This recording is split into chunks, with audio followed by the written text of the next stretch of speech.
38,000 টাকায় 50 megapixel telephoto, Snapdragon 7S Gen 4 আর 7000 milliampere hour battery. Redmi Note 15 pro plus কি এই মুহূর্তের সেরা মিড রেঞ্জ ফোন? চলুন দেখে নেওয়া যাক। রেডমি নোট 15 প্রো প্লাস এমন একটি ফোন যেখানে প্রিমিয়াম ডিজাইন, ভালো পারফরম্যান্স আর দারুণ ক্যামেরা সবকিছুই একসাথে পাওয়া যায়।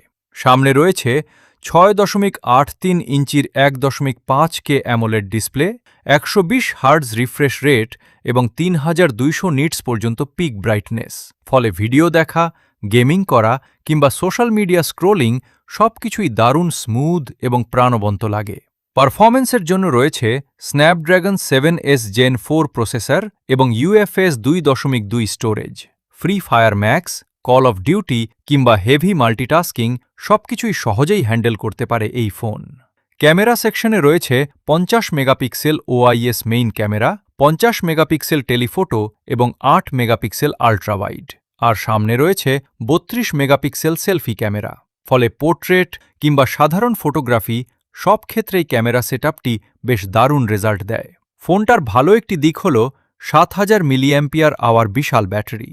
একবার চার্জে দীর্ঘ সময় ব্যবহার করা যায় আর 90 ওয়াট ফাস্ট চার্জিং থাকায় খুব অল্প সময়েই ফোনটি চার্জ হয়ে যায়।